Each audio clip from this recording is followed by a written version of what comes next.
네, 법정 스님이 사랑한 책들을 소개합니다. 이번에 소개할 책은요, 식물의 정신세계입니다. 식물도 생각한다.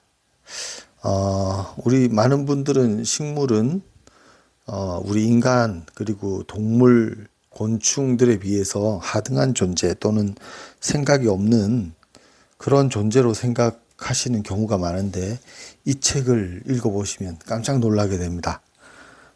이 책의 내용은 워낙 방대하고 그리고 많은 또 과학적인 또 사실들을 설명하고 있습니다. 실험이나 그런 내용들이 있는데 전체적인 내용을 이제 살펴보는 데는 이 서문에 있는 내용, 책 머리에 있는 내용을 읽어보시면 대충 이 책이 어떤 성격의 책이고 어떤 것을 이야기할 건지 짐작하실 수 있습니다. 그래서 서문 중의 일부를 한번 요약해서 읽어보도록 하겠습니다. 식물도 인간처럼 생각하고 느끼고 기뻐하고 슬퍼한다. 예쁘다는 말을 들은 난초는 더욱 아름답게 자라고 볼품없다는 말을 들은 장미는 자아 끝에 시들어버린다. 떡갈나무는 나무꾼이 다가가면 부들부들 떨고 홍당무는 토끼가 나타나면 사색이 된다. 제비꽃은 바흐와 모차르트, 재즈를 좋아하고 록 음악은 싫어한다. 장바구니 속의 야채들은 곧 뜨거운 물에 익혀지거나 불에 구워질 자신의 운명을 생각하며 비명을 지른다. 식물은 자신을 보살펴주는 인간에게 관심과 애정을 보일 뿐 아니라 그의 마음을 읽어내고 민감하게 반응한다. 또한 식물은 예지와 영성을 지닌 녹색의 현자들이다. 라는 책 겉표지의 책의 소개입니다. 책의 그 머릿말로 들어가 보겠습니다. 녹색 식물이 없다면 우리는 숨쉬지도 먹지도 못할 것이다. 우리가 연간 소비하는 3,750억 톤에 달하는 식량의 대부분은 바로 이 식물이 햇빛의 도움을 받아 공기와 토양으로부터 만들어낸 것이다. 이 책은 1973년에 쓰여진 책입니다. 나온 책이라서 이제 50년이 이제 다 돼가는 책이죠. 이제 모든 통계와 수치와 내용은 그때 기준으로 하고 있습니다. 계속하겠습니다. 그 나머지 동물성의 먹거리라 하더라도 근원을 따지자면 결국 식물로부터 얻어진 것이다. 인간은 식물과 함께 있을 때 가장 행복하고 편안한 기분을 느낀다. 그것은 영적인 충만감에 젖어 있는 식물들의 심미적 진동을 인간이 본능적으로 느끼기 때문이다. 주관적인 감각이 없다 뿐이지 식물에게도 영혼이 있다고 한 아리스토텔레스의 교설은 중세에 거쳐 18세기까지도 이어져 왔으며 근대 식물학의 아버지라 불리우는 칼 폰 린네는 식물이 동물이나 인간과 다른 점은 다만 움직임이 없는 것뿐이라고 주장했다. 그러나 이러한 교설은 19세기의 위대한 식물학자 찰스 다윈이 모든 동굴손들은 독자적인 운동 능력을 갖고 있다는 것을 증명함으로써 무너지고 말았다. 그의 말에 의하면 식물은 그렇게 함으로써 자신에게 이로울 경우에 그러한 능력을 나타내 보인다는 것이다. 그러던 차에 20세기에 들어서면서 라울 프랑세라는 프랑스풍의 이름을 가진 빈의 재능 있는 생물학자가 당대의 자연 철학자들에게 충격적인 이론을 발표했다. 여기서 말하는 이제 라울 프랑세는 이 책에서 여러 번 이제 이야기됩니다. 라울 프랑세는 그 거의 또 이 책이 쓰여지기 거의 100년 전에 사람이고요. 그리고 이 책의 그 식물의 정신 세계의 영어 원제가 The Secret Life of Plants거든요. 똑같은 영어 제목을 가진 책을 이분이 썼습니다. 재능 있는 생물학자이자 식물학자이신 라울 프랑세 이야기가 많이 나옵니다. 참고하시고요. 그것은 식물도 자신의 몸을 고도로 진화된 동물이나 인간처럼 자유롭고 쉽게 그리고 우아하게 움직이는데 우리가 그것을 인식하지 못하는 것은 그 움직임이 우리 인간에 비해 너무도 느리기 때문이라는 것이다. 프랑스에 의하면 식물의 뿌리는 대지 속을 탐색하듯 파들어가며 싹이나 장가지들은 일정한 동그라미 형태로 움직이고 잎사귀나 꽃들은 다양한 변화를 보이며 구부리거나 떨고 동굴손들은 주변 환경을 살피려고 더듬기라도 하듯 유령처럼 팔을 뻗는다는 것이다. 그러나 인간들은 그러한 것들을 관찰해 보지도 않은 채 그저 식물은 움직임도 감정도 없다고 생각한다는 것이다. 괴테나 슈나이더 같은 식물을 유심히 관찰해 본 시인이나 철학자들은 식물이 서로 반대인 두 방향을 향해 성장한다는 것을 발견했다. 그것은 마치 한쪽은 중력에 끌리듯 땅속으로 파고들며 다른 한쪽은 반중력이나 부상력 같은 것에 떠밀리듯 허공으로 찌뻗는 형상을 이루고 있다. 한 연구에 의하면 호밀 한 포기에 약 1300만여 개의 잔뿌리가 있는데 그 총 연장은 약 600km나 된다고 한다. 호밀 한 포기에 말하는 겁니다. 잔뿌리가요. 이 잔뿌리에는 또 실뿌리가 있습니다. 이 호밀 한 포기에 1300만여 개의 잔뿌리가 있고 실뿌리는 140억 개 정도가 있답니다. 그것의 총 연장은 무려 16,000km, 거의 남극에서 북극에 이를 만한 길입니다. 큰 나무를 얘기하는 게 아니라 호밀 한 포기에 나온 수치입니다. 땅을 파고드는 이 특수한 뿌리 세포가 바위나 자갈 혹은 굵은 모래 알갱이들에 의해 닳아버리는데 그렇게 되면 곧 새로운 세포가 그 자리를 메운다. 그러나 일단 뿌리가 비옥한 지대에 이르면 이 두더지 같은 세포는 사라지고 대신 토양 속에 무기염을 분해해서 그 원소들을 빨아들일 새로운 세포가 생겨난다. 이렇게 해서 빨아들인 기초 영양소는 세포와 세포를 통해 식물의 위쪽으로 올려보내져 액체나 악교질 상태의 물질인 원형질 단위를 이루게 되는데 이것이 바로 물질적 생명의 기초가 되는 것이라고 여겨지는 것이다. 따라서 뿌리는 물펌프인 셈이다. 이 생명의 순환에 매개물로 작용하는 것은 바로 물입니다. 물이 흙에서 물은 이제 용매니까요. 영양분을 여러 가지 영양분을 가지고 와서 이제 다시 잎사귀까지 뿌리에서 잎사귀까지 끌어올려서 영양분은 쓰고 다시 물은 잎을 통해서 증발을 시키죠. 그게 또 하늘로 가고 다시 비가 되어 땅으로 왔다가 이게 계속 순환하는 그런 시스템을 가진 겁니다. 한 그루의 자작나무 아시죠? 자작나무가 무더운 날에 서늘한 상태를 유지하려면 부지런히 이 시스템을 돌려야 됩니다. 물을 돌려서 수분을 증발시켜야 이 온도를 유지할 수가 있는데 그러려면은 약 380리터나 되는 물을 빨아들여야 한다고 합니다. 프랑세는 아까 말했던 그 식물학자요. 프랑세는 움직임이 없는 식물이란 없다고 했습니다. 여기 이제 예로 들어온 게요. 약 27분 만에 완전한 한 바퀴의 원을 그리는 포도나무 덩굴선의 경우, 포도나무 덩굴선 이렇게 꼬불꼬불한 그 덩굴선이 있는데 이게 이제 옆에 이제 기댈대를 찾기 위해서 이렇게 한 바퀴 도는 게 약 27분 만에 한 바퀴를 돈다고 하고요. 어떤 버팀대를 발견하면 20초 안에 그것을 감싸기 시작하여 1시간 내로 떼어내기 힘들 정도로 꽉 붙들어 맨다고 합니다.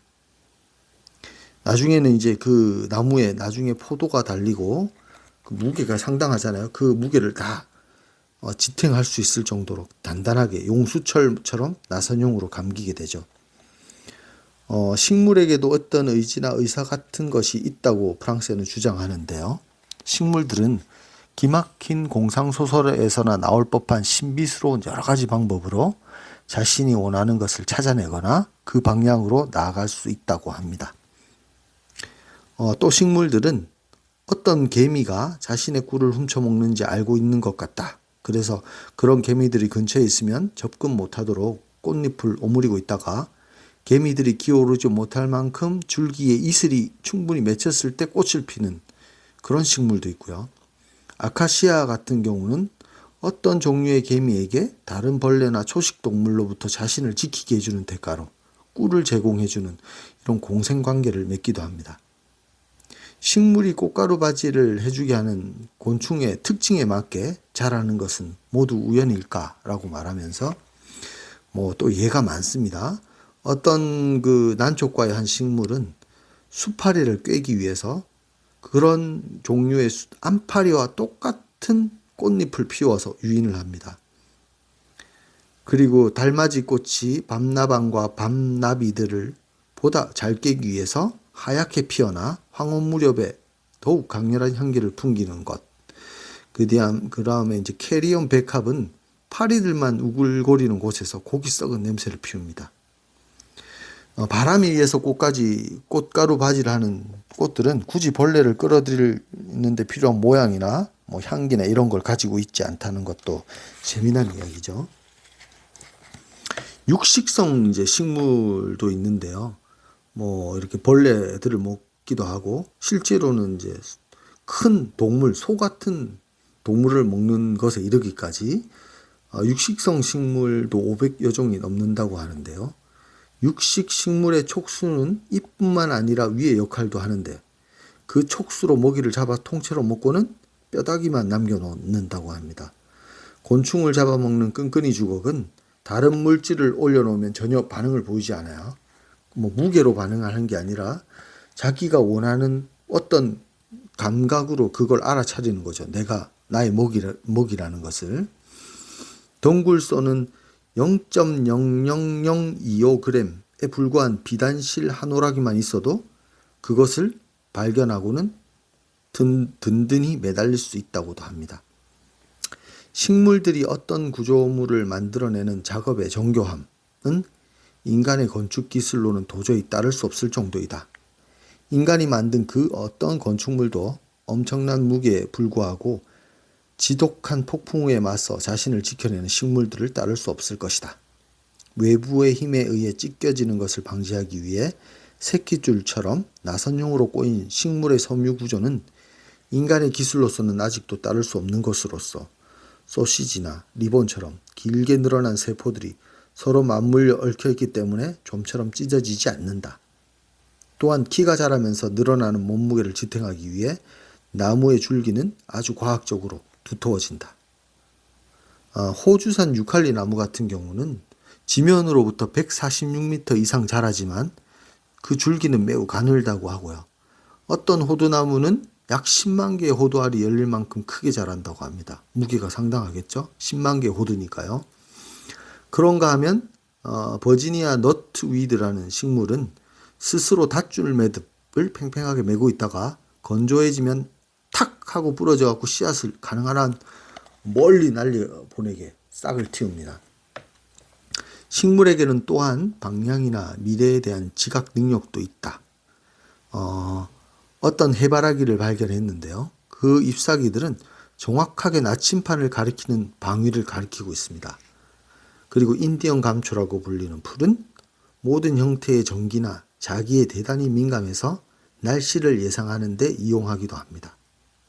런던의 큐 식물원에는 이 식물에 대해 처음으로 연구하기 시작한 식물학자들이 이를 이용해서 태풍이나 지진, 화산 등을 예측할 수 있음을 알게 되기도 했습니다. 고산지대의 꽃들은 계절을 정확하게 알아내는 능력이 있습니다. 이 꽃들은 봄이 언제 오는가 알고 있어서 아직 남아있는 눈더미들을 스스로 열을 내어 녹이면서 뚫고 나와서 싹을 틔웁니다. 프랑스에는 외부 세계에 대해 그처럼 확실하고도 다양하며 신속하게 대응하는 식물들은 바깥 세계와 교신할 수 있는 어떤 수단을 가졌음에 틀림없다고 주장했다. 그것도 우리 인간과 비슷한 감각을 지녔거나 혹은 보다 뛰어나게 말이다. 이 식물들은 인간으로서는 도저히 알 수 없는 사건과 현상들을 끊임없이 관찰, 기록하고 있다고 했다. 식물이란 감각이 없는 단순한 자동기기에 지나지 않는다는 인식이 지배적이긴 하지만 이제 식물은 인간의 귀에는 들리지 않는 소리, 인간의 눈에는 보이지 않는 적외선이나 자외선 같은 색깔의 파장까지도 구별해내고 특히 엑스레이나 텔레비전의 고주파 같은 것에 민감하다는 새로운 사실들이 밝혀졌다. 프랑세는 모든 식물의 세계는 지구와 달 그리고 태양계의 다른 행성들의 운행에 반응하고 있으며 언젠가는 식물이 항성이나 다른 천체들의 영향도 받고 있다는 것이 밝혀지리라고 예견했다. 또한 그는 식물의 외형이 일정하게 유지되고 어쩌다 일부가 손상되더라도 다시 복원된다는 점에서 식물의 외형을 감독하고 지도하는 어떤 의식 같은 것이 그 내부에건 외부에건 존재할 거라는 추측을 하기도 했다. 반세기도 훨씬 전에 프랑스에는 지금은 이제 거의 한 세기가 지났습니다. 식물도 학대에 대한 격렬한 반발과 친절에 대한 진지한 경의를 포함한 모든 생물 공통의 속성을 지녔다고 믿었기 때문에 이 책의 제목, 영문 제목과 똑같은 식물의 신비생활이라는 책을 썼다. 하지만 그가 발표한 내용은 기성 권위자들로부터 무시를 당했거나 이단적인 충격으로 받아들여졌다. 그러한 생각은 당시의 식물학자들에게 재미는 있었지만 쓸데없는 공상으로 간주되고 말았다. 그러다가 1960년대에 들어서 이 책이 이제 거의 그 새로운 시대에 일어났던 관심 뒤에 나온 책이니까요. 이제 식물이 단순히 살아 숨쉴 뿐 아니라 상호 교감을 나눌 수 있는 존재, 즉 혼과 개성을 부여받는 창조물이라는 시인과 철학자들의 직관을 받쳐줄 증거들이 속속 제시되고 있다. 식물이 단지 단순한 자동기기와 같은 존재일 뿐이라고 우게 되는 것은 바로 무지몽매한 우리들 자신이다. 특히 주목해야 할 것은 식물이 인간과 협력할 뜻과 준비를 갖추고 있으며 또한 그런 능력도 지닌 듯이 보인다는 사실이다. 이 서문은 이렇게 이제 나와 있고요.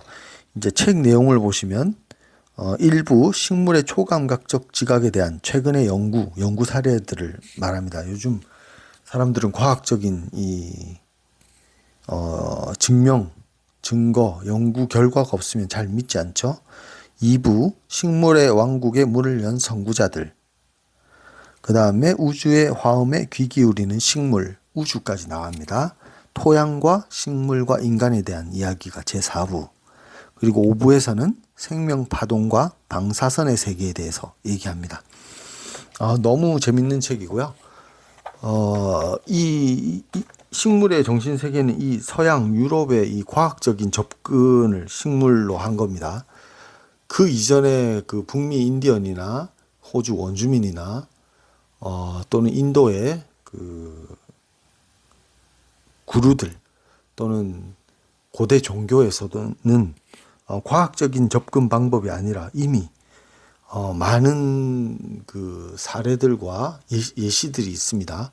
북미 인디언 같은 그 치료사들, 대표적인 치료사 구르는 천둥의 그 책을 보면은 식물과 이렇게 소통을 하게 됩니다. 그리고 식물을 그냥 우리처럼 화학적인 성분으로 이렇게 약을 쓰는 게 아니라 소통을 하고 그 다음에 이야기를 나누고 그 나름대로의 정신세계를 충분히 이해하고 있는 그런 부분이 많거든요.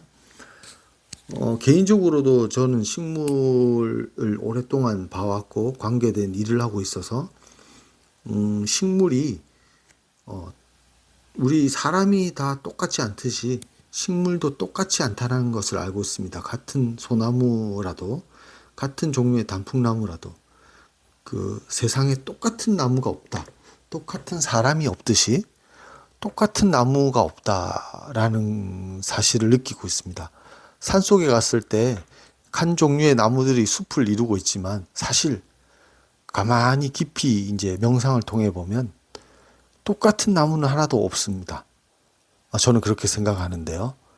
똑같은 모양과 똑같은 잎을 달고 있지만 다 나무들이 다른 거죠. 자세히 들여다보고 이렇게 교감을 하면 이제 그것이 느껴지기도 합니다. 식물의 이 정신 세계의 내용을 다 설명하기는 힘들겠지만 앞으로 이제 몇 번에 걸쳐서 일부분을 소개하도록 하겠습니다. 오늘은 여기까지 하겠습니다. 감사합니다.